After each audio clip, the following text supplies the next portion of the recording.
Oi, boa tarde. Começamos agora mais uma live do Educatuar, às quintas-feiras. Sejam muito bem-vindos.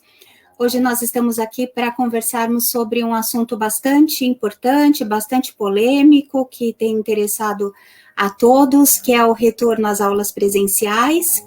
Então, eu vou chamar os nossos convidados que estão aqui hoje. Vamos lá, doutor Rafael Placeres Ferraz Viana, graduado em Medicina pela Cidade de São Paulo, fez residência em Pediatria pela Secretaria Municipal de Saúde de São Paulo, pediatra na Central Nacional Unimed, Hospital São Luís, Hospital Vitória e Hospital Ipiranga, e tem vários artigos publicados. Seja bem-vindo, doutor Rafael. Boa tarde, Soraya. Boa tarde a todos que estão acompanhando.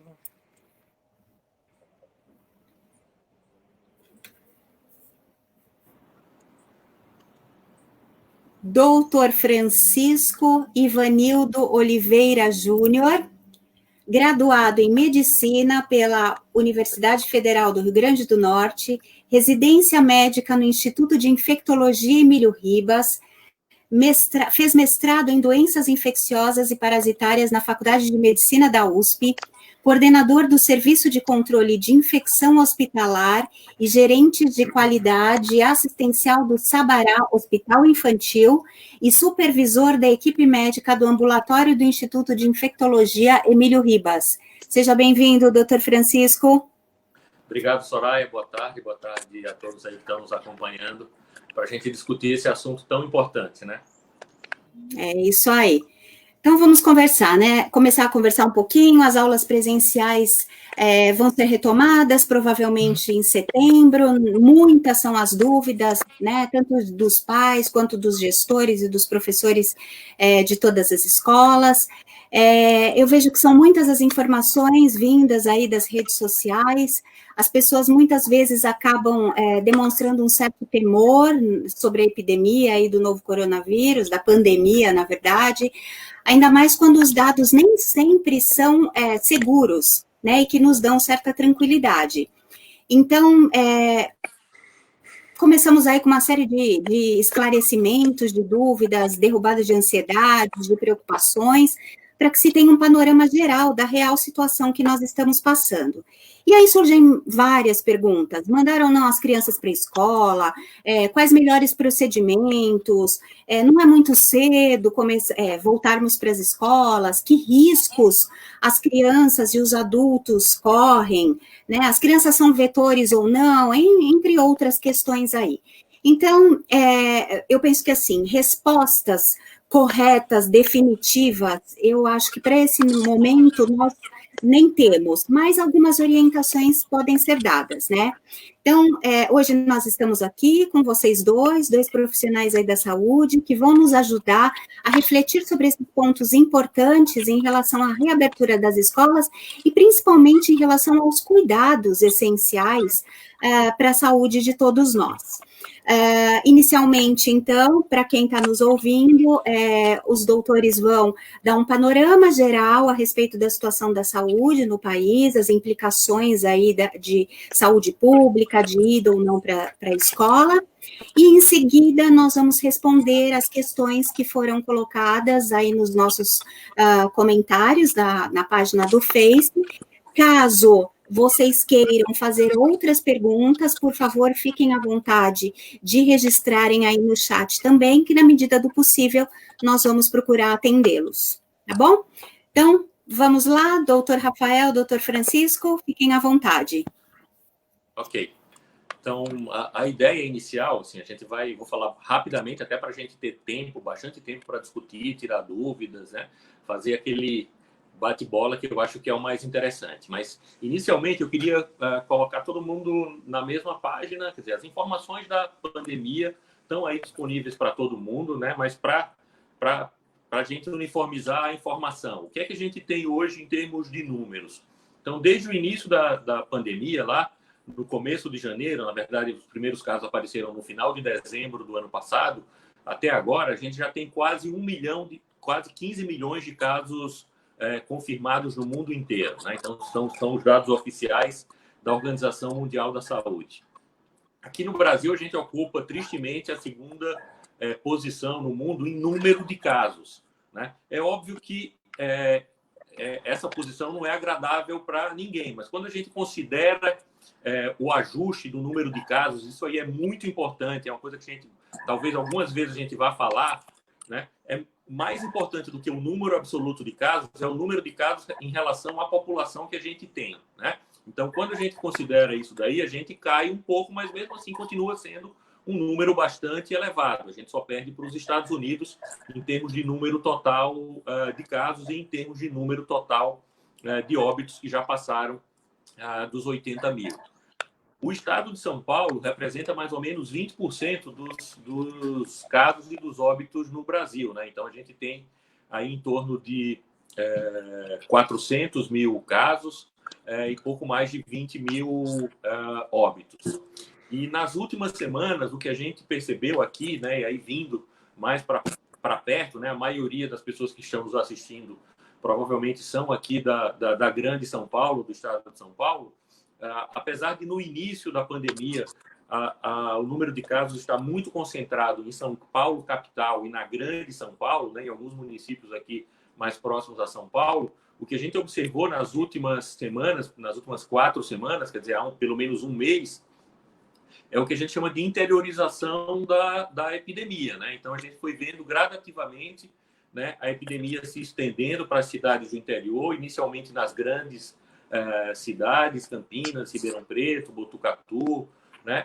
E agora nas cidades pequenas. Então, a gente chegou já numa situação em que praticamente 100% das cidades de São Paulo, dos municípios de São Paulo, já tem casos notificados e a grande maioria já tem pelo menos um óbito por Covid. Então, e quando a gente olha para o Brasil, né, quando a gente amplia novamente esse olhar, a gente percebe que, na verdade, a gente não tem uma única epidemia aqui dentro do Brasil. A gente tem várias epidemias em momentos diferentes em cada lugar.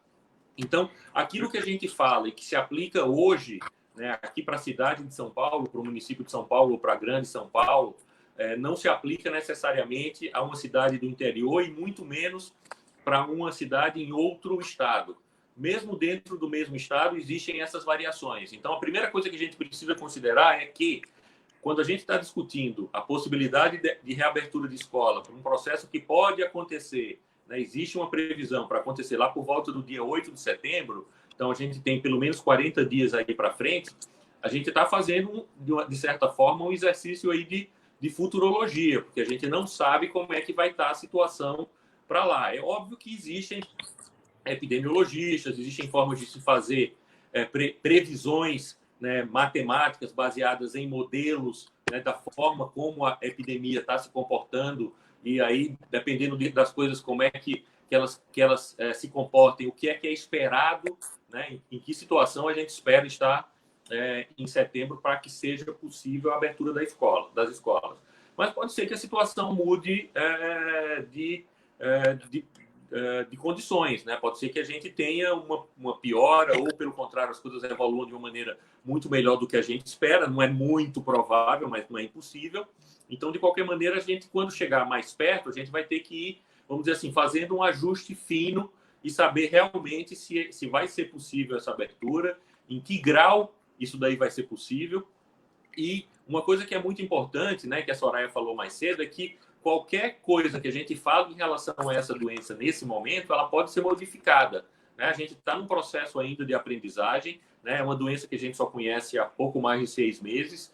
Muitas das informações estão em constante, né, modificação e atualização, né? Principalmente aquilo que diz respeito às crianças e como é que essa epidemia se comporta nas crianças, né? Algumas coisas já são bem sabidas, mas outras é um conhecimento que ainda está em evolução.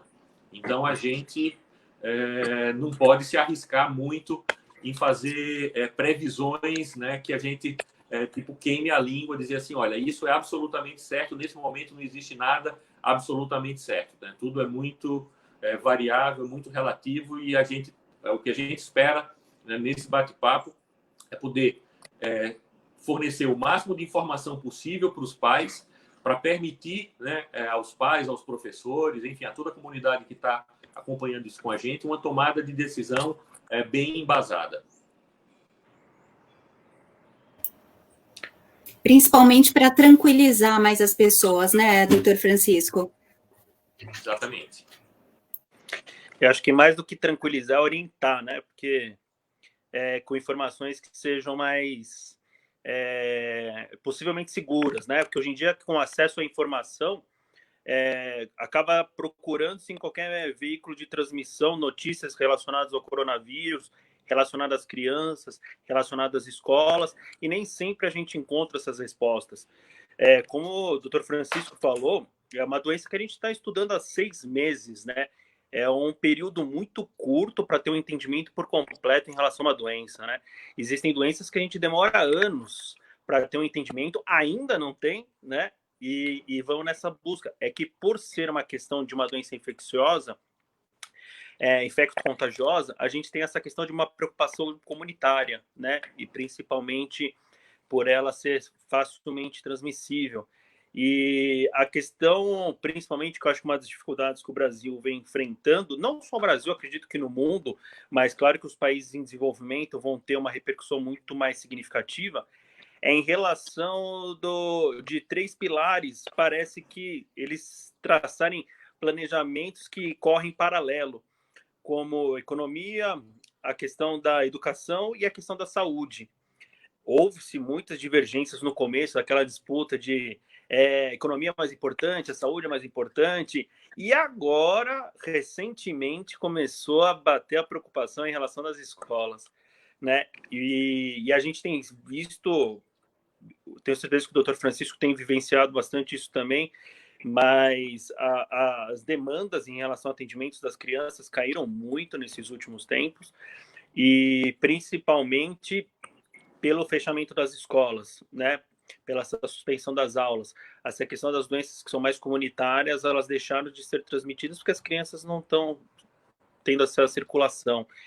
Então, a gente acaba vivendo uma diminuição de demanda de uma época, né, de outono e inverno, que seria super comum para doenças respiratórias nas crianças, principalmente, e doenças que eram altamente prevalentes nessa época, como até a questão da influenza, que sempre foi uma preocupação nossa, até de correr junto agora com o coronavírus, né? E a gente está tendo uma baixa temporada em relação dessas idas ao pronto-socorro. Algumas coisas são positivas, outras nem tanto. Os pais estão tendo que lidar da melhor maneira possível em casa com relação a essas prevenções dessas doenças, né? E a questão das escolas, como o próprio doutor Francisco falou, a gente está lidando com várias epidemias dentro do país. A gente tem um país com comportamento continental, né? Então, a questão do tamanho do país, temperaturas, climas diferentes, e também a questão da socioeconômica também acaba impactando bastante, né? A realidade que fica um pouco mais escancarada em relação à parte da educação pública e da educação privada. Então, tem várias coisas para a gente debater nessa questão, porque são várias dificuldades que as crianças enfrentam, que os profissionais enfrentam, os educadores, os profissionais de saúde, da economia, todos como um todo, né? Então, eu acho que a questão de um equilíbrio entre esses setores é o que vai favorecer para a gente conseguir prosperar, né? Então, o mais importante é o que a gente está aqui fazendo agora nesse exato momento, dividindo bastante as nossas experiências e tentando esclarecer um pouco essa angústia, essas dúvidas que ficam em relação de todas as pessoas, e não só das pessoas, dos pais, mas também da população como um todo. Perfeito. Então, vamos para as perguntas? Vamos lá. Eu vou projetar aqui para vocês, para quem está nos assistindo, e vamos lá. A primeira pergunta seria a seguinte: quais os cuidados mínimos que as escolas têm que ter com a volta às aulas? Aí vocês fiquem à vontade para responderem os dois, ou para um responder uma, outro responder outra, ok? Perfeito. Ok. Posso começar? Quer começar? Pode, por favor. Vai. Eu sou mais velho, vou na frente. Então, vamos lá.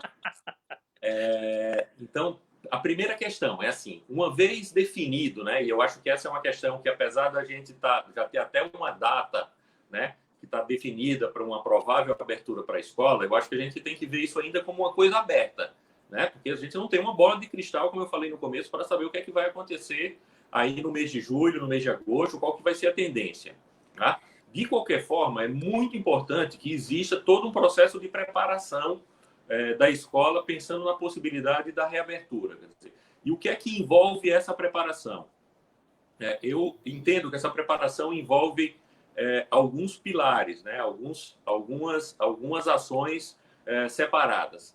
Uma ação diz respeito à orientação específica dos profissionais que trabalham na escola, né? Então, a escola precisa ter uma preocupação em relação aos professores, às pessoas que fazem as merendeiras, aos porteiros, enfim, todo mundo na escola em relação a quais são as condições de saúde dessas pessoas. Essas pessoas fazem parte de grupos de maior vulnerabilidade, quer dizer, são aquelas pessoas que têm maior risco de adoecer e de ter forma grave da doença, quer dizer, idosos, pessoas com comorbidades, né? E a partir daí fazer uma seleção, uma triagem de quem é que pode se expor, quer dizer, quem é que pode voltar a ter um contato maior, né?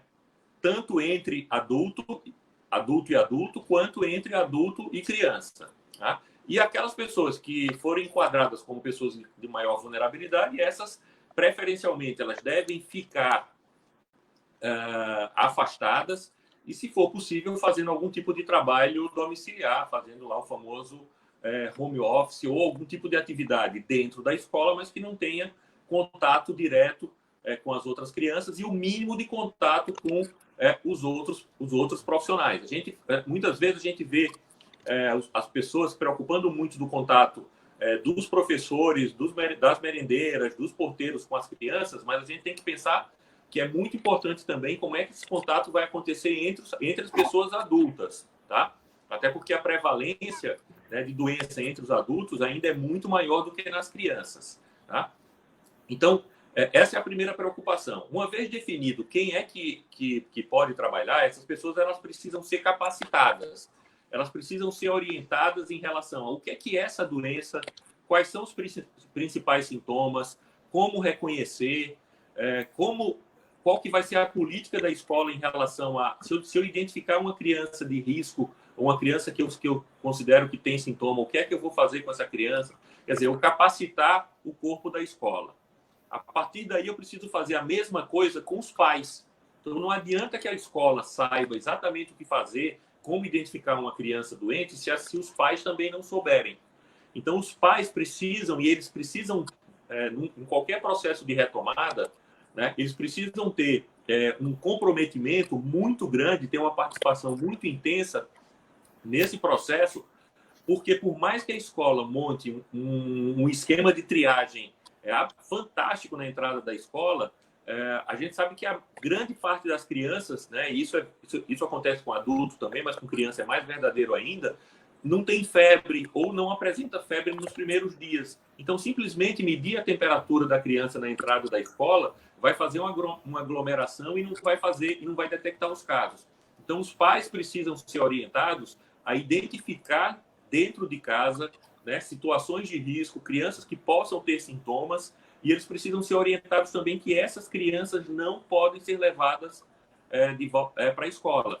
Óbvio que para isso também, e aí é onde entra, né, a questão conjunta da economia, quer dizer, o trabalho, a escola e a saúde, esses pais precisam ter liberdade ou precisam ter uma permissão, né, e um determinado um conforto de avisar, ligar para a escola, para a chefia, para o seu empregador e dizer: hoje eu não posso trabalhar porque meu filho está doente, né? Então, se isso não acontecer, as pessoas vão levar seus filhos, mesmo doentes, para a escola porque não podem faltar ao trabalho. Então, esse pacto social, quer dizer, esse entendimento, né, entre todas as áreas da comunidade, precisa acontecer de uma forma muito intensa e muito firme para que a escola possa voltar. E, por fim, né, e eu acho que é onde a gente, talvez, onde existe muita preocupação, mas que eu vejo não como secundário, mas eu vejo que não vai ter impacto nenhum se essas duas primeiras partes não funcionarem, diz respeito à estrutura e à organização em si da escola. Quer dizer, estrutura física, afastamento, organização de turmas, tamanho de turma, né? Enfim, todas aquelas medidas que a gente pode... Criação de fluxos separados, são todas as medidas de funcionamento e de estrutura física da escola que vão fazer com que você reduza o risco. E aí vocês prestem atenção que eu utilizei a palavra reduzir o risco e não eliminar o risco. Porque eliminar o risco é impossível, Sim. gente. É muito importante, eu acho que essa é talvez a primeira grande mensagem forte, e aí às vezes vai de encontro àquilo que a Soraya falou no começo, que esse nosso bate-papo vai tranquilizar vocês. Então, talvez isso não seja muito tranquilizador, mas é muito importante que a gente fale isso para vocês, porque a gente não pode criar falsa expectativa. Risco zero não existe. Não dá para a gente garantir que não existe risco em qualquer coisa que a gente faça dentro desse processo, dessa epidemia. E mesmo quando a vacina estiver presente, o risco ainda vai continuar existindo. Tá? A gente consegue ter comportamentos seguros, minimizar o risco, né? Fazer escolhas baseadas num conhecimento, né? E a partir dessas escolhas eu equilibrar lá os pratos e ver, né, qual que é a escolha mais segura, né? Mas mesmo fazendo a escolha mais segura, eu tenho que ter conhecimento, eu tenho que ter ciência, né? Tenho que ter consciência que aquela minha escolha não é isenta de risco. Tá? Uhum. Até, eu acho que complementando aí, talvez você o doutor Rafael pudesse colocar, vem de encontro a duas outras questões que foram colocadas aqui.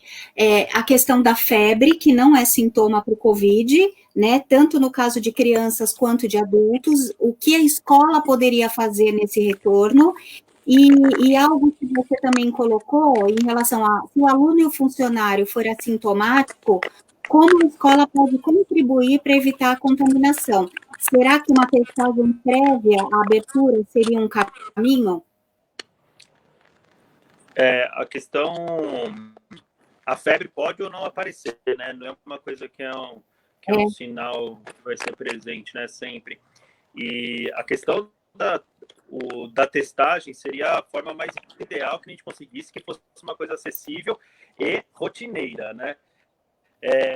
Mas é que nem o Dr. Francisco falou em relação de minimizar os riscos, não é que vai... porque o teste, às vezes, pode ser feito durante uma janela em que a carga viral ainda não está aumentada para alterar esse exame e para eu ter uma questão de uma evidência que esse paciente é um pré-sintomático, né? E não simplesmente só assintomático, né? Porque existem... as pesquisas mais recentes mostraram que a demanda da contaminação ocorreu mais nesse período de pré-sintomas, né? 3, 4 dias, mais ou menos, em relação que conseguia já transmitir a doença. Então, a questão do teste seria interessante. Só que eu acho que os cuidados que vão ser básicos, que nem em relação ao que ele comentou, em relação das estruturas, né? Disponibilidade de sabão, água, álcool em gel, essas coisas estarem mais acessíveis às crianças e principalmente não só às crianças, porque elas estão vindo de casa em contato com outras pessoas, questão dos adultos, a gente vai ter que retomar essa reeducação de higiene em relação à parte de realmente ensinar da forma mais lúdica para as crianças, coisas que sejam mais efetivas de acordo com a idade que elas tenham, e também a questão que colabora bastante a questão do uso de máscaras, né? Principalmente a recomendação da Sociedade Brasileira de Pediatria em relação do uso de máscara acima de 2 anos de idade, né? E a máscara que contém a questão das 3 camadas para a gente conseguir ter uma proteção, uma segurança um pouco maior em relação ao uso de máscara para todos os profissionais dentro da escola, né? E abaixo de 2 anos, a questão a gente não indica justamente por questões deles não terem controle desse uso de máscaras, ter o risco de se sufocar com a máscara, né? E também pacientes que têm comorbidades, têm alguma predisposição respiratória, não conseguir manejar de forma mais correta. Então, essas questões de ter horários flexíveis, turmas separadas, conseguir conciliar um pouco dessa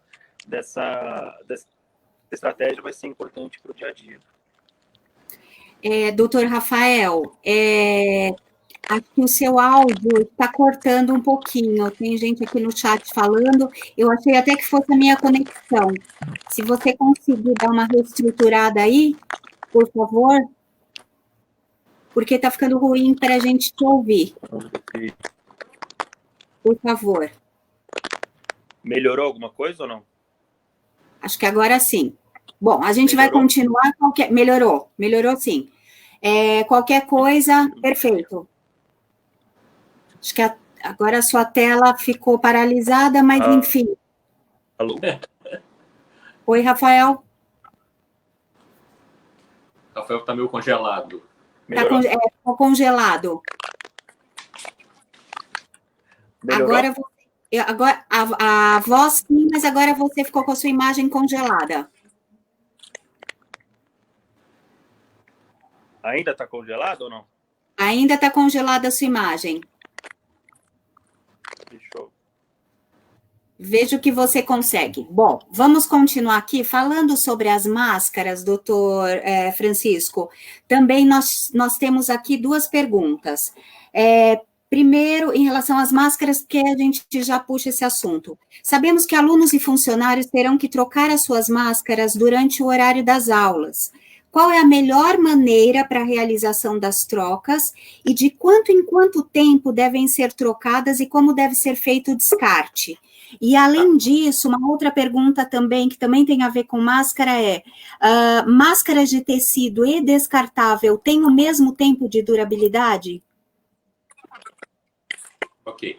Então, assim, antes de a gente falar especificamente da máscara e dos cuidados que a gente tem que ter com a máscara, eu acho que é importante também a gente lembrar que, apesar de estar se falando, vai ter que usar máscara, a máscara é o que vai ajudar a reduzir o risco. Então, a máscara, a primeira coisa, obviamente a máscara junto com distanciamento, junto com higienização das mãos, junto com diagnóstico precoce, identificação de contactantes, isolamento desses contactantes, é o que a gente pode fazer para limitar, para reduzir a disseminação desse vírus, enquanto a gente não tem vacina que vai ajudar nesse trabalho.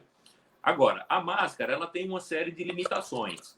A primeira limitação, o Rafael já falou, quer dizer, a máscara ela é indicada apenas para crianças acima de 2 anos de idade, tá? Então, a gente não recomenda a utilização de máscara em criança com menos de 2 anos, por conta do risco de sufocamento.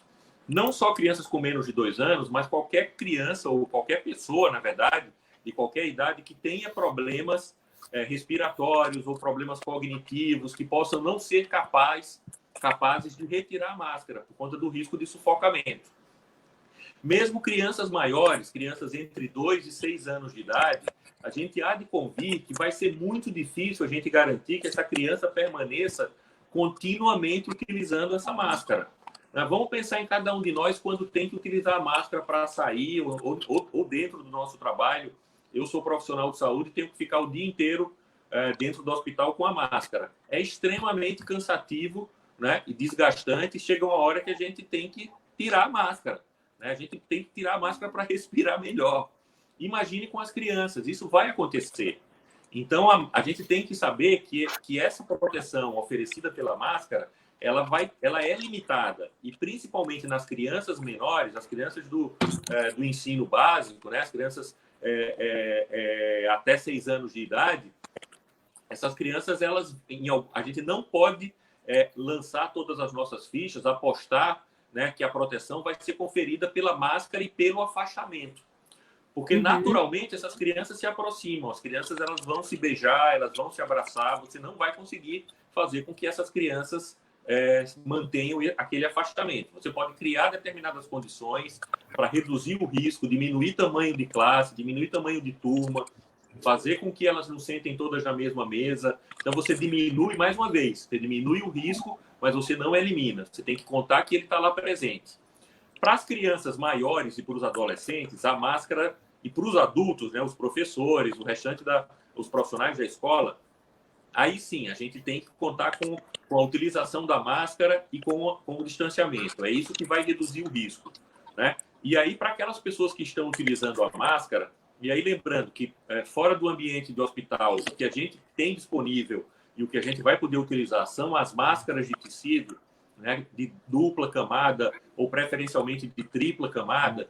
E aí uma coisa que é muito importante também na hora da escolha da máscara, essa máscara tem que ser confortável, quer dizer, ela não pode ser uma máscara fininha demais, mas também ela não pode ser uma coisa que te impeça de respirar, porque senão você vai ficar o tempo inteiro retirando aquela máscara para poder respirar, tá? E ao mesmo tempo, mesmo sendo confortável, ela tem que ficar bem ajustada no rosto. Ela não precisa ser vedada, como aquelas máscaras N95 que são as usadas no hospital. Mas elas não podem ficar afrouxadas. E a máscara tem que cobrir, para que ela funcione, ela tem que cobrir completamente o nariz e a boca. Uma emoção importante que a gente precisa ter em relação à máscara é que uma das principais, talvez a principal função da máscara é evitar que aquela pessoa que está utilizando a máscara transmita a doença para outras pessoas, tá? Então, a máscara evita que eu, que posso estar transmitindo, mesmo sem saber, porque estou assintomático ou pré-sintomático, a máscara evita que eu transmita para as pessoas que estão próximas de mim, tá? Essa é a primeira função da máscara. E, para isso, a máscara de tecido parece ser muito efetiva, né? A gente tem poucos estudos, tem aparecido a cada dia mais estudos avaliando a eficácia de máscara de tecido, mas é muito difícil a gente transpor esses estudos para a vida real, porque existe uma infinidade de tecidos e de gramaturas e de número de fios, né, que interferem nisso daí, tá? De qualquer maneira, para tentar simplificar, né, o ideal é que a máscara ela seja trocada a cada 3 ou 4 horas, ou sempre que ela estiver úmida. Então, se a pessoa espirra ou tosse dentro da máscara, essa máscara vai ficar mais úmida, então provavelmente ela vai precisar ser trocada. Então, num período num período entre 4 e 6 horas, num turno de escola, por exemplo, o ideal é que os pais que optarem por mandar seus filhos para a escola mandem entre 2 e 3 máscaras, ou a escola disponibilize máscara descartável para ser substituído caso a criança não tenha a máscara. Havendo necessidade de trocar a máscara, o ideal é que essa máscara ela seja sempre... Eu vou pegar aqui uma máscara de tecido. O ideal é que a máscara seja sempre manuseada ou pelos cordões ou pelo elástico. Que a gente não pegue nem na parte de dentro da máscara e nem na parte de fora. Porque a parte de dentro é a parte que eu estou respirando, tossindo. Se eu estiver contaminado, quem for manipular a minha máscara vai se contaminar. E a parte de fora é a parte que, se por acaso alguém próximo de mim tossiu ou espirrou e a minha máscara funcionou como barreira, é a parte que está contaminada também. E na hora da refeição, o que é que eu faço? Eu retiro essa máscara, sempre retirando a máscara pelo elástico e coloco essa máscara dentro de um plástico, né? De tal forma que eu consiga pôr e tirar a máscara sem pegar na parte, né, no pano da máscara, nem na parte de dentro, nem na parte de fora. Ora, para fazer... Vamos pensar numa professora numa sala com 10, 15 crianças, né? Uma professora e um auxiliar de ensino.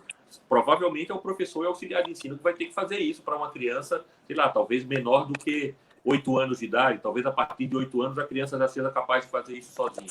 Então, vocês percebam que não é fácil a gente garantir um uso seguro da máscara.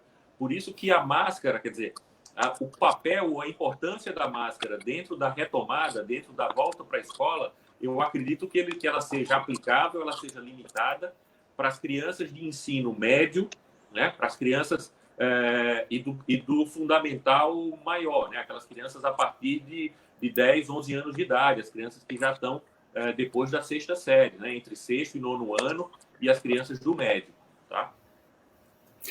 Tem uma pergunta aqui que eu já vou até projetar. E a máscara de tecido antivírus desenvolvida pelos engenheiros têxteis seria indicada? Eu via o tecido, né, com propriedades, né, antivírus, mas até onde eu sei, isso ainda não está sendo, quer dizer, ainda não entrou em uso comercial, quer dizer, né? Que foi desenvolvido, eu acho que numa universidade aqui no interior de São Paulo, mas teoricamente uma máscara que tivesse uma propriedade, né, antibacteriana, antiviral, quer dizer, que o próprio tecido dessa máscara fosse capaz de eliminar as bactérias, né, de acordo com a substância, alguma substância presente no fio, na trama da máscara, com certeza se teria utilidade. Mas até onde eu sei, né, isso daí é só uma, vamos dizer assim, uma promessa, uma possibilidade que a gente tem para usar, não só para a máscara, mas para as roupas também, tá? Não é uma coisa que está ao nosso alcance imediato. Eu acho que assim, e é a consciência que todos têm que ter em relação ao uso da máscara como cuidado realmente para a saúde, e não simplesmente por moda. Eu vi há pouco tempo nas redes sociais que as pessoas estão fazendo, até para o retorno às aulas, uma máscara com uma telinha aqui na frente, para que a pessoa, né, a criança veja o professor. Só que, na verdade, não existe toda a segurança necessária, né? Porque a gotícula, ela passa por ali, né? Agora, falando um pouquinho mais, assim, abordando um pouquinho mais as crianças pequenas, porque nós já tínhamos conversado anteriormente, agora mesmo, doutor Francisco, você colocou que com os maiores isso fica mais fácil, né? Porque eles são mais autônomos, eles têm um nível de entendimento um pouco maior. Agora, em relação às crianças pequenas, né, as pessoas gostariam que vocês abordassem um pouco. Primeiro, a questão da saúde emocional. Como é que fica a saúde emocional de uma criança que vai para a escola para a integração, né, para se integrar com os coleguinhas, e a partir de agora vai ter que ter uma distância, tanto dos colegas quanto da professora em si, né?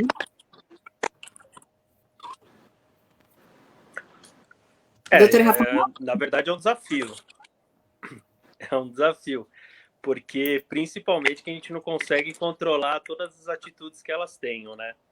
E é do ser humano essa questão da interação.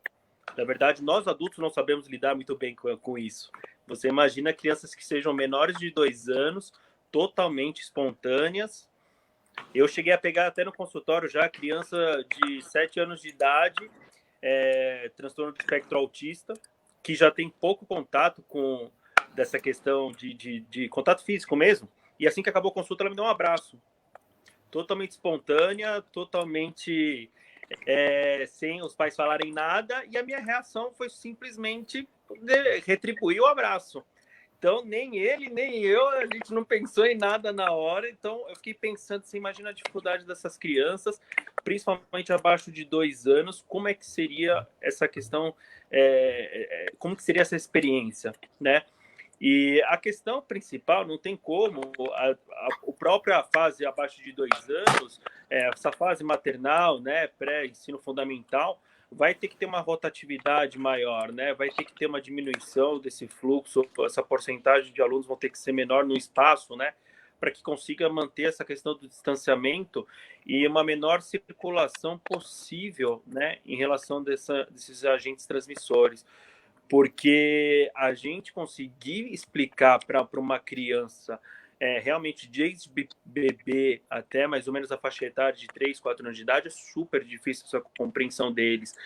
Eles estão em pleno desenvolvimento neuropsicomotor e é uma questão que da própria evolução do ser humano, essas questões primitivas, né? A questão do engatinhar, andar, pôr a mão na boca, levar as coisas à boca. Por isso que se faz muito necessária a questão da higienização do próprio ambiente da escola, pelo menos com uma frequência muito maior, né, em relação à questão do pessoal da limpeza, vai ser muito importante nessa fase para conseguir manter o ambiente quanto mais higienizado possível, né, para que não tenha essa questão de levar os produtos na boca, e a gente sabe, né, a questão dos riscos também que tem, mas vai ser um desafio e tanto. Essa resposta, acredito eu, que não tenha uma questão certa para isso, né? Uhum.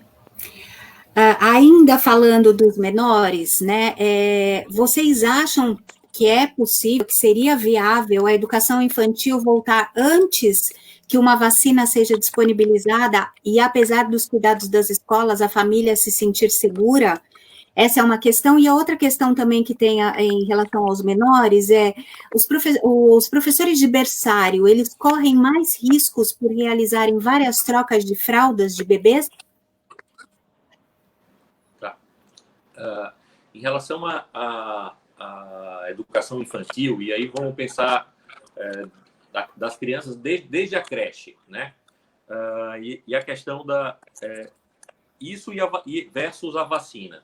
Então, a primeira coisa é que, assim, provavelmente, quando essa vacina estiver disponível, e aí eu imagino que essa vacina vai estar chegando aqui ali no balcão, né, do posto de saúde ou no balcão lá da clínica de vacinação para todo mundo, daqui a 1 ano, tá? Porque mesmo, nossa, mas já tem vacina sendo testada hoje, vai demorar tanto? Provavelmente sim, né? Porque esses testes aí vão demorar aí pelo menos uns 3 meses, né? A gente sabe que todas as indústrias farmacêuticas aqui no Brasil, Butantan e Fiocruz vão participar desse esforço de produção de vacinas, mas provavelmente as primeiras doses de vacina que vão estar disponíveis, elas vão ser utilizadas para os grupos de maior risco, né? Para profissionais de saúde, para pessoas com maior vulnerabilidade, e até chegar no restante da população, isso aí vai demorar. Provavelmente, professores de educação infantil, professores de uma forma geral, né, são um grupo de risco. Mas eu não tenho a expectativa de que, num primeiro momento, a gente tenha vacina disponível para crianças com menos de 5 anos de idade. Todos os estudos de vacina que estão sendo feitos até agora, pelo menos os que eu tenho conhecimento, pelo menos os estudos que já chegaram na fase 3, quer dizer, naquela fase em que você já está testando um número maior de pessoas, estão testando pessoas adultas, acima de 18 anos de idade. O estudo da vacina de Oxford, essa que está sendo testada aqui no Brasil também, pelo grupo lá da Unifesp, né, da Escola Paulista de Medicina, que vai ser a vacina produzida aqui no Brasil pela Fiocruz, ela tem um grupo que vai ser iniciado ainda lá no Reino Unido para testar a segurança e a eficácia dessa vacina em criança entre 5 e 12 anos. Então, a gente vê que para criança abaixo de 5 anos de idade não tem nada. Óbvio que eu posso proteger a criança com menos de 5 anos de idade vacinando as pessoas que estão ao redor dela. É isso que a gente faz, por exemplo, no caso da vacina da gripe ou na vacina do sarampo, que eu preciso proteger as crianças com menos de 6 meses sem poder vaciná-las. Então, eu vacino os adultos e as crianças maiores que estão ao redor delas. Então, isso daí não seria impeditivo. Mas, mais uma vez, a vacina, a gente não pode parar a história, a gente não pode parar esperando pela vacina, achando que a vacina vai resolver todos os nossos problemas, porque não vai. Primeiro, porque vai demorar bastante para que um número muito grande de pessoas seja vacinado, e depois porque a expectativa que existe em relação à vacina é que essa vacina ela não seja aquilo que a gente chama de vacina esterilizante, ela não vai produzir uma imunidade esterilizante. O que é isso?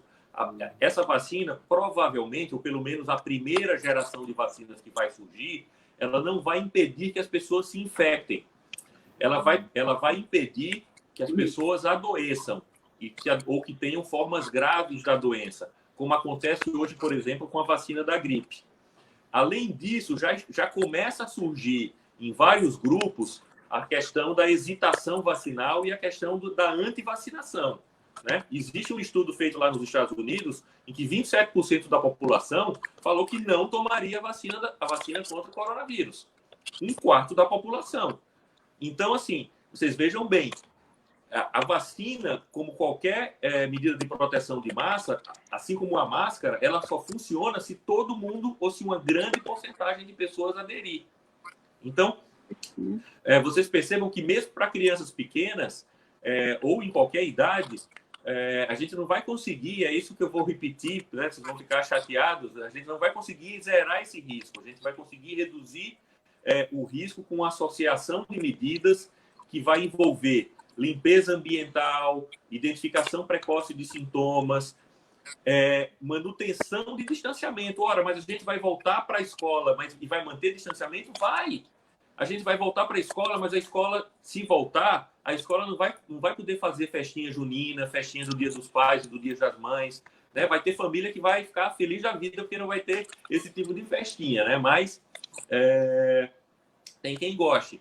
Então, mas, de qualquer maneira, o distanciamento vai ter que continuar, né? Da mesma forma como, mesmo com as lojas abertas, com shopping centers abertos, com os restaurantes abertos, esse retorno não aconteceu e é muito bom que não tenha acontecido. As pessoas não estão lotando as praças de shopping center, pelo menos aqui em São Paulo, a gente não tem visto isso, ou pelo menos eu não tenho tido conhecimento, eu ainda não fui no shopping e não pretendo ir tão cedo, porque faz parte dessa medida, desse novo normal, ainda a manutenção e o distanciamento. Ainda não, mesmo que a escola volte, ainda não está na hora da gente juntar a família para a festa de Natal. Ainda não está na hora da gente... enfim, não vai ter Réveillon na Paulista esse ano, provavelmente não vai ter Carnaval o ano que vem. E tem uma série de coisas, isso daí independe de ter ou não ter vacina. Mesmo que tenha vacina, o Carnaval não vai poder acontecer. Tá? E se a gente optar, mais uma vez que eu falando, colocando lá na balança o risco-benefício de levar a criança para a escola, e eu acho que é importante a gente falar do benefício, porque a gente está falando muito do risco de levar a criança para a escola e a gente está esquecendo do risco e dos perigos de deixar as crianças em casa, né? E é por isso que precisa ter esse equilíbrio. A gente precisa saber que essa decisão não é qualquer uma das decisões, ficar em casa ou ir para a escola, não é uma decisão isenta de problemas ou isenta de riscos. E tem outras questões também, né, doutor Francisco, que são sérias de deixar a criança em casa, né? Como a gente tinha discutido, a questão da violência infantil, que você falou quando nós conversávamos um pouquinho antes, né? Então, tudo isso é muito sério.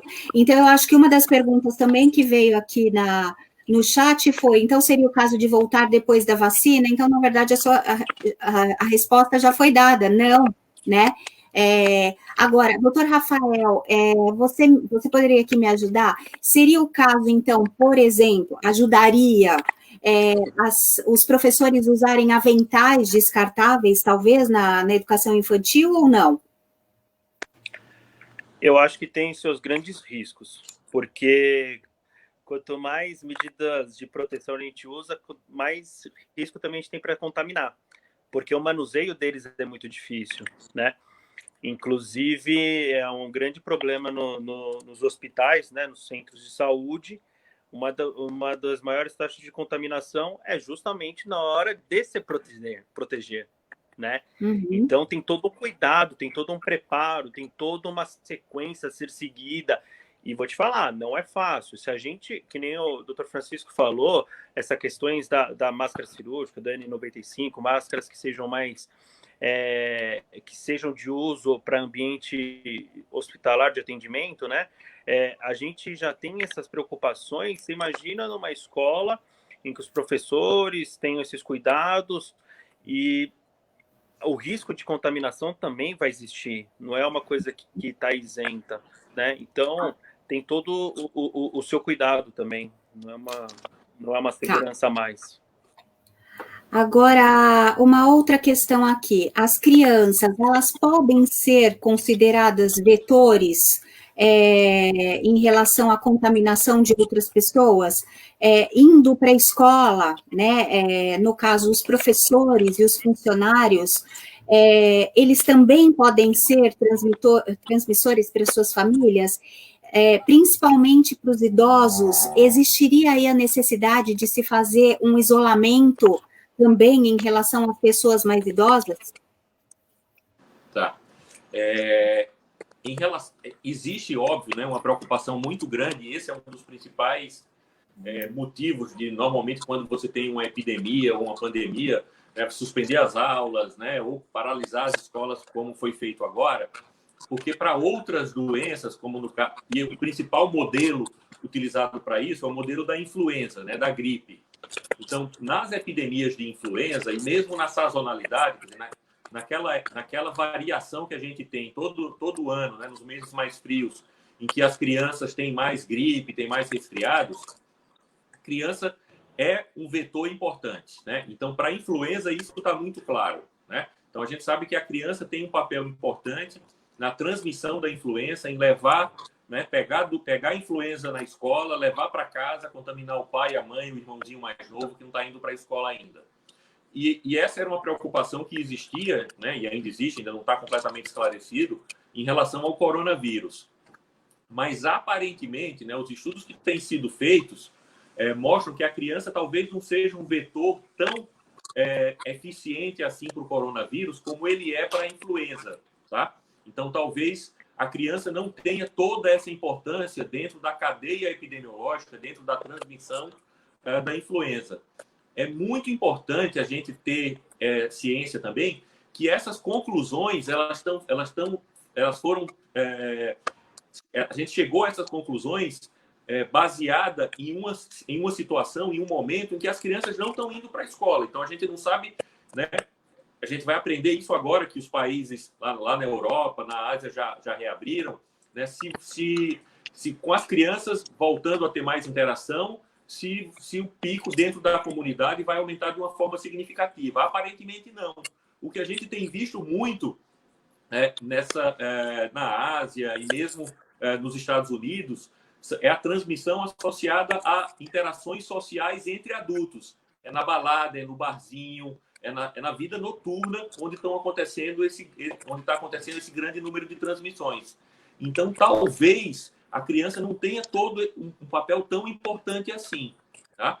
De qualquer forma, a gente sabe, e aí não é para menosprezar a importância da doença na criança, que as crianças, até porque hoje elas estão mais resguardadas, esse pode ser um dos fatores, mas existem outros fatores também, provavelmente relacionados à biologia, a características biológicas da criança, que fazem com que a criança se infecte menos, né? Então, proporcionalmente, quando a gente compara com a participação da criança dentro da população, e mesmo em países que têm uma grande quantidade de crianças e de jovens com menos de 19 anos, o percentual de infectados nessa população é muito mais baixo do que aquilo que eles representam, né, dentro do geral. Então, por exemplo, aqui tem dados em alguns países, eu não tenho o dado total aqui do Brasil, mas em alguns lugares onde as crianças representam 20% da população e só são 2% das pessoas que têm doença confirmada por coronavírus. Então, além delas adoecerem menos, elas têm menos formas graves, né? Elas têm um menor risco de morrer, né? A morte ou a necessidade de UTI por infecção pelo coronavírus é muito menos frequente, é muito menos comum, muito menos habitual, muito menos provável do que nos adultos, tá?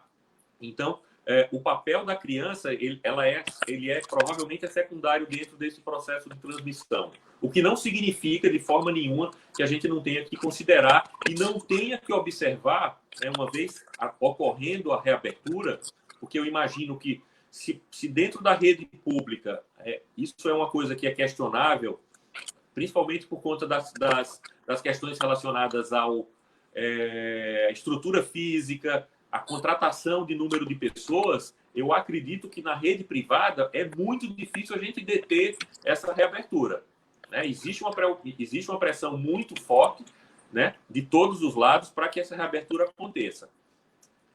Acontecendo, a gente precisa ficar muito atento. Esse é um dos principais pontos, né, dentro dos cuidados que a gente tem que ter no processo da volta. É ficar muito atento como é que as coisas vão acontecer dentro da escola, né? Em vários países tem relatos, mas não é uma coisa catastrófica. Abriu a escola, 10 dias depois teve que fechar porque teve um surto. Fechou o país inteiro? Não, fechou uma escola, fechou 2 escolas, fechou 10 escolas em Paris. Todos nós vimos isso daí na imprensa. Mas é muito importante que a administração da escola fique muito atenta e já saiba de antemão, quer dizer, já tenha um plano estruturado sobre o que é que vai fazer caso tenha uma criança doente. Se eu tiver uma criança doente, o que é que eu faço? Eu paro a sala inteira? E se eu tiver 2, eu paro a escola, paro o turno inteiro? Isso precisa ser muito bem estruturado, muito bem definido pela escola, de preferência com a ajuda de especialistas, de epidemiologistas, pediatras, né? Isso aí precisa ser pactuado e entendido que pode acontecer. Eu posso abrir a escola e 10 dias depois, uma semana depois, eu tenho que fechar.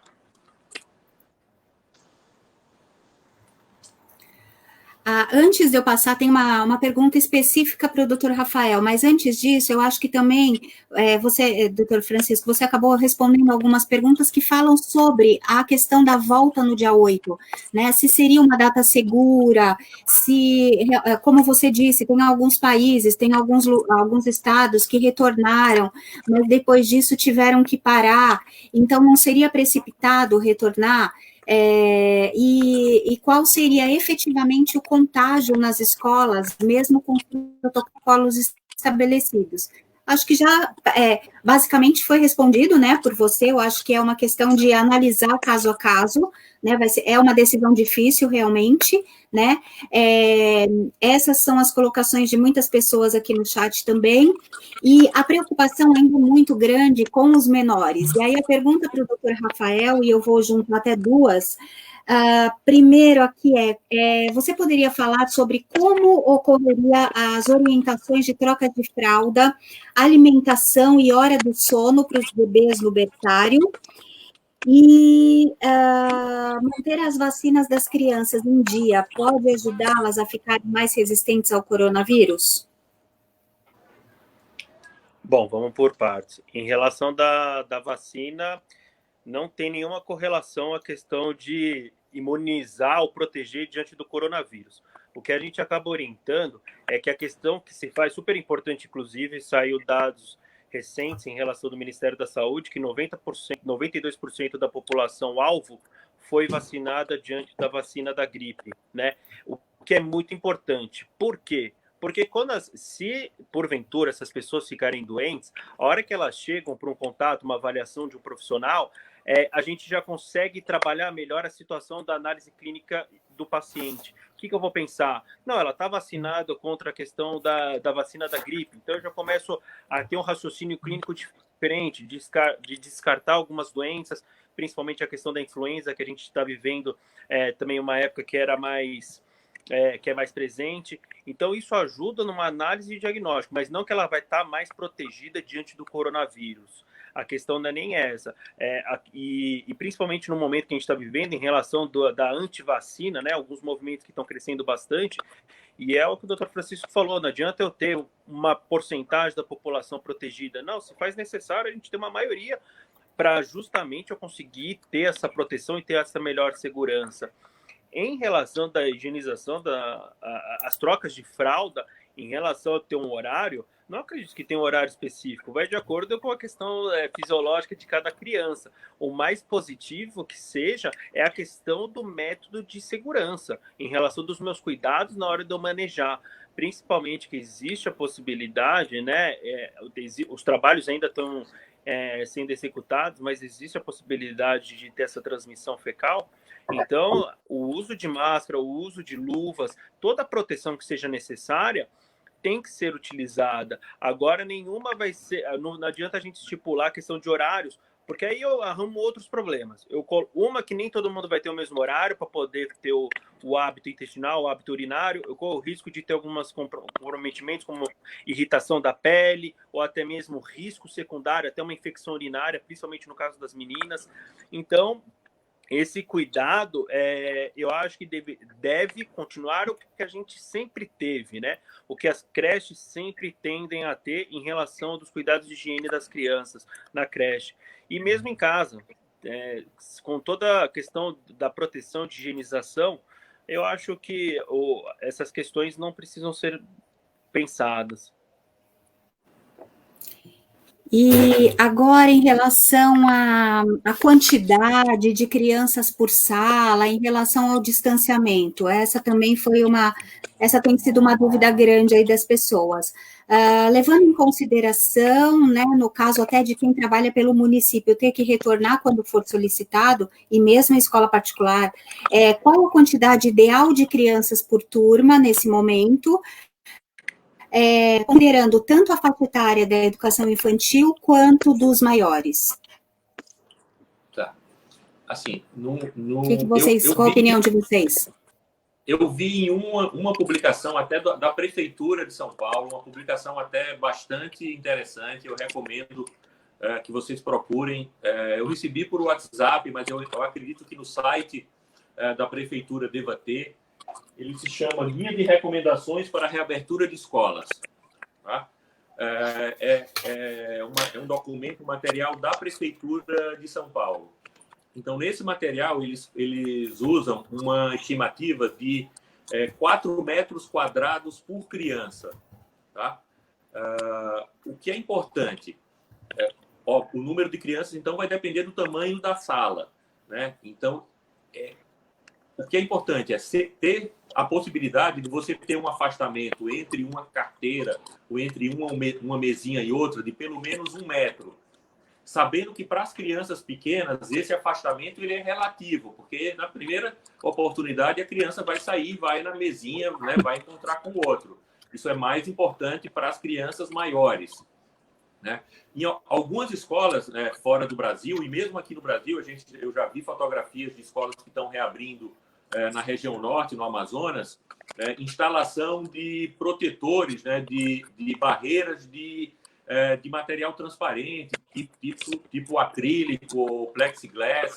Né? É uma coisa que é importante também, a gente tem que pensar na segurança, não pode ser vidro, não pode ser uma coisa que quebre fácil, né, para evitar o risco de transmissão, né, caso você não consiga manter um distanciamento muito grande dentro de uma carteira e outra. Então, o número de crianças dentro da sala vai depender do tamanho da sala e da capacidade que você tem de manter esse distanciamento. Lembrando que uma das principais medidas que podem ser tomadas para reduzir esse risco é você ter salas menores, né? Turmas menores. E talvez esse seja um dos grandes desafios para a escola. Né? Porque se você crianças, salas menores significa um número maior de professores para a mesma quantidade de alunos. Significa uma escola mais cara, né? Quer dizer, uma escola mais custosa, pelo menos, com um custo mais elevado. Isso daí a gente chama de coorte, né? Separação, né, das escolas. Esse nome vem lá do exército romano, lá da separação das coortes. Então, é separação. Então, aquela coorte, aquele grupo, ao invés de eu ter a escola lá, o 5º ano D, eu vou, que tinha 50 alunos, eu vou separar o 5º ano D em D1, D2, D3, D4 e D5. Quem é do D1 vai sempre estar junto do D1, do D2, D3 e por aí vai. O professor é separado para cada uma dessas turmas dentro da medida do possível. Qual que é o racional para embasar essa separação? Se uma pessoa daquela turma do D1 adoece, o número de pessoas com quem ela tem contato, tanto de crianças quanto de funcionários, é limitado. Então, a possibilidade de você ter um surto atingindo toda a escola é muito menor. Então, na hora que eu tenho uma pessoa doente lá naquela minha coorte de 10 alunos, eu mando a coorte inteira para casa ficar em quarentena por 14 dias. Tá? É diferente de eu ter uma coorte lá, uma turma de 20 alunos, que eu já vou ter que tirar 20 de uma vez, e mais o professor, mais todas as pessoas que têm contato. Não adianta que eu faça essa coorte, que eu faça essa separação na sala de aula, se eu não conseguir manter essa separação na hora do recreio, na hora das crianças fazerem a sua alimentação, e aí começam a surgir as dificuldades do dia a dia que precisam ser conversadas e que precisam ser discutidas. Então, o que é que a gente recomenda? O que é que a gente aconselha? Cada pai, cada família precisa conversar com a sua escola, precisa discutir com a escola qual que é a estrutura física disponível, o que é que a escola está propondo, né? O que é possível ser feito, né? Estudar, dar opiniões, quer dizer, participar efetivamente desse momento e aí definir se realmente é seguro ou não voltar. Porque fazer um pré-julgamento, quer dizer, avaliar preliminarmente, sem conhecer qual que é a estrutura proposta pela escola, né? Então já sair, não é seguro. Ou então é seguro, eu vou mandar, porque eu já estou ficando louca ou louco e tenho que mandar meu filho para a escola. Então pode ser uma justificativa, né? Eu vou preservar minha sanidade mental, né? Como a gente falou anteriormente, a gente tem visto aumento de relatos de maus tratos, de negligência, de acidentes domésticos, criança caindo, batendo a cabeça na televisão, tomando álcool, tomando aguarrás, né? Tomando Rivotril, provavelmente pegou o Rivotril da gaveta da mãe e tomou todo, enfim, ou do pai. Então, uma série de acidentes domésticos estão acontecendo com uma frequência e uma intensidade muito maior do que na situação normal. Né? Então, são essas questões que a gente está falando do risco de manter a criança em casa, né? e da avaliação do risco-benefício que precisam ser levadas em consideração. né? Então, é uma decisão que é muito individualizada. É muito complexa, né? Não é tão simples. De jeito nenhum. Pode falar, doutor Rafael. Eu acho que é uma evolução. A nossa educação como um todo, pensando na questão nacional mesmo, a introdução da educação, o que eles chamam, o que a maioria das pessoas, talvez até um pouco mais leigas, a gente fala a questão do EAD, né, ensino à distância, mas para a fase infantil não existe EAD, né? Tanto é que necessita de um selo de certificação, as crianças não se enquadram nesse método de ensino, né? A questão que eles acabam usando é o termo de ensino remoto, né? Em relação dessas crianças. Então, é importante que os pais também consigam entender o papel da escola, né, nessa fase, que eles também estão aprendendo tanto quanto a gente como lidar com essa situação e a própria família em si, né?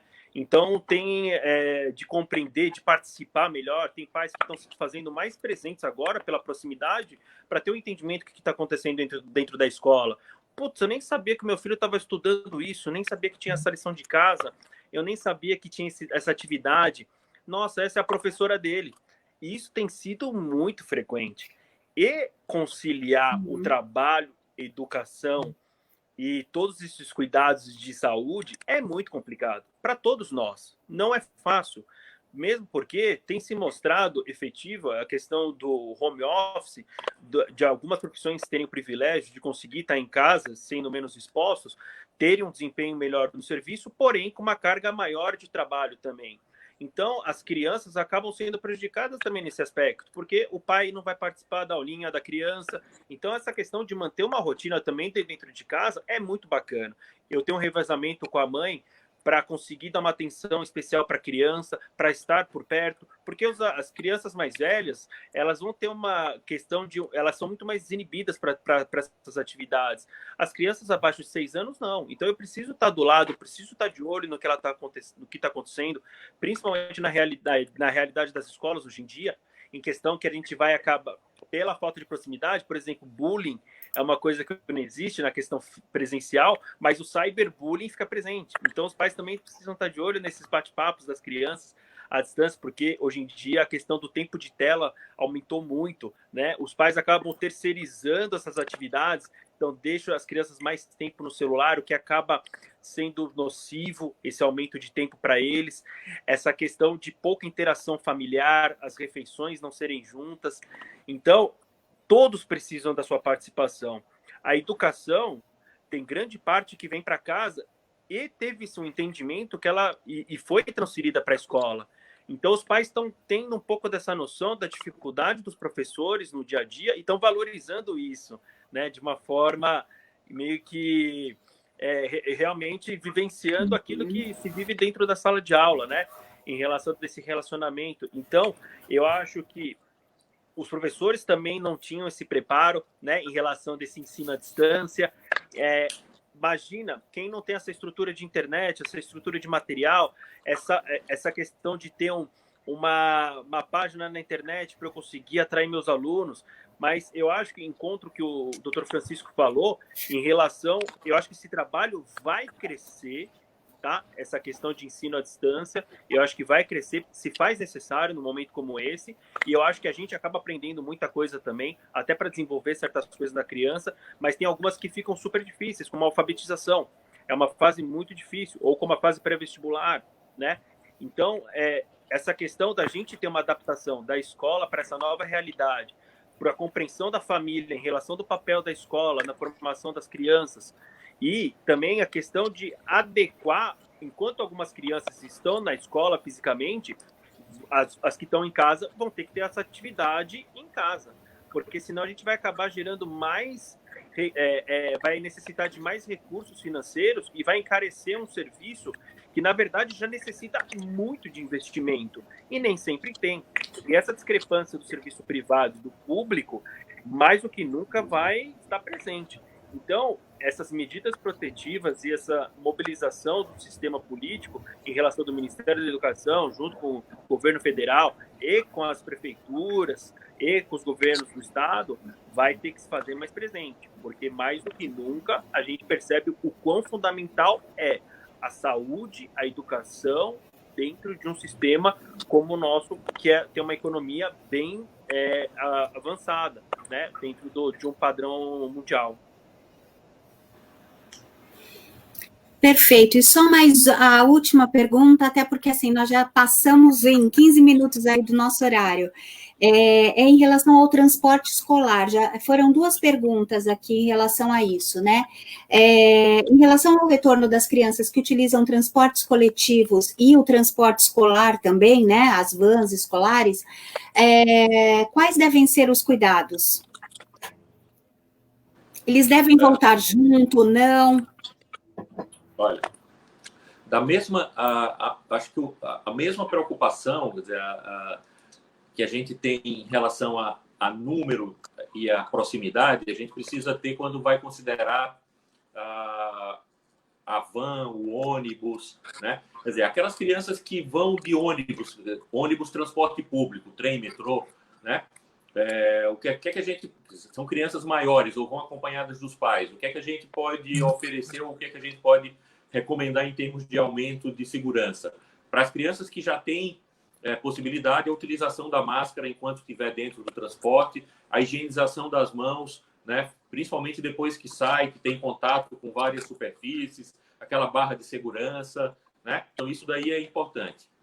Para as crianças que vão de van, de perua, eu acho que é muito importante uma repactuação em relação à quantidade de crianças que vai ser transportada por vez.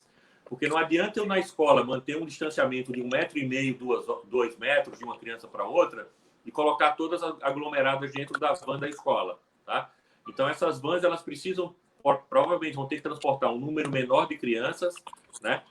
Garantindo um distanciamento, fazendo com que as crianças que tenham idade permaneçam de máscara dentro da van, fazendo higienização das mãos da criança, quer dizer, tendo lá alguém ativamente oferecendo álcool em gel para a criança higienizar as mãos, quando entra, depois quando sai da van, mantendo uma boa ventilação durante todo o trajeto, quer dizer, janelas abertas com uma boa renovação de ar e um bom processo de desinfecção, quer dizer, de limpeza dentro da superfície interna do veículo, né? Aquilo ali que a gente fazia uma vez por semana de lavar o carro por dentro e por fora, vai ter que ser feita a cada turno, né? Então, entre um turno e outro, vai ter que, né, utilizar algum tipo de substância, né, que não agrida o material interno lá para fazer alguma forma de desinfecção de banco ou cobrir o banco com um protetor plástico que possa ser passível de desinfecção com álcool ou com outra substância desinfetante, que é a forma que a gente tem de diminuir o risco dentro desse transporte. E sabendo que quanto maior o número de crianças dentro daquela van e quanto mais demorado for esse trajeto, maior é o risco de acontecer transmissão de uma criança para outra. E a última pergunta agora, prometo, uso de materiais comuns, disponibilização de material impresso, correção de cadernos, oferecem riscos? Sim, oferece. E o mais importante é enfatizar a questão dos cuidados com as mãos. Principalmente, não é só a questão de eu entrar em contato, mas é como o Dr. Francisco falou, eu entrei em contato, qual que é a minha maior preocupação? Eu higienizar minhas mãos, o tempo de eu lavar as minhas mãos, em relação pelo menos de 20 a 40 segundos, não esquecendo das unhas também, que é um lugar que sempre a gente acaba esquecendo, que a gente não tinha o hábito, né, de lavar, e também a questão do uso do álcool gel, porque senão a gente acaba perdendo um pouco e evitando os lugares mais comuns que a gente coloca a mão na boca, mão no olho, mão no nariz, né, na mucosa, e essas são as áreas que são mais perigosas. Então, enfatizar a questão da lavagem das mãos é o mais importante, Porque o risco a gente vai ter como um todo. Se eu vou apertar para chamar o elevador, se eu vou segurar a barra no metrô, se eu vou segurar no trem, se eu vou segurar no carro, se eu vou segurar na caneta, isso não vai ter como a gente controlar. Agora, se eu enfatizar a importância da gente evitar o contato dentro no nosso corpo e justamente a gente alimentar essa política de lavagem das mãos, eu vou correr muito menos riscos. Então, até quando a gente fala, usa luva, não usa luva, se não tiver, salvo as exceções, eu acho que não tem indicação da gente usar luva, senão a gente esquece do principal, que é lavar as mãos.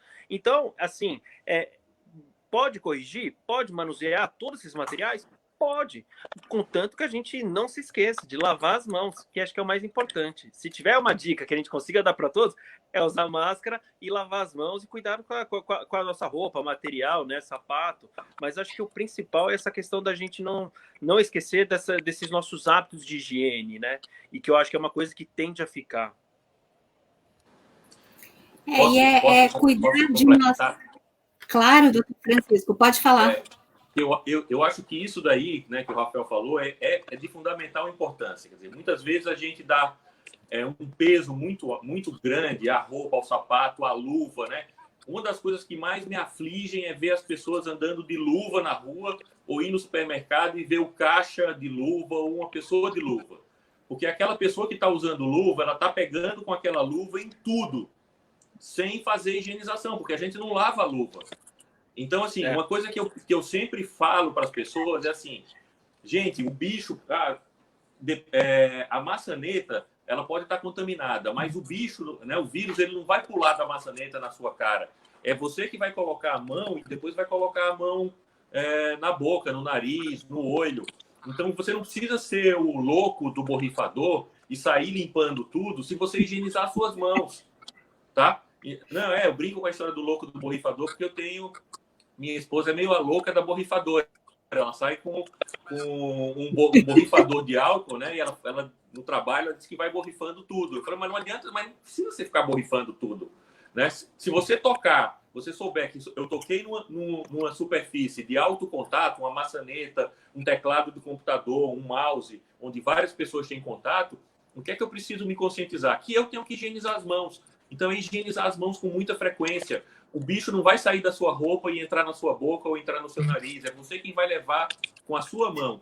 Então, se a gente conseguir higienizar bem as mãos, né, e utilizar as luvas, e utilizar as máscaras quando a gente está próximo de outras pessoas, porque aí não adianta só a higienização das mãos, vai ter transmissão por via respiratória, a gente vai conseguir reduzir muito o risco sem fazer um transtorno na nossa vida, porque muitas vezes as pessoas criam rotinas dentro da sua casa de limpeza, desinfecção e passar álcool em tudo, que está tornando a vida das pessoas insuportável.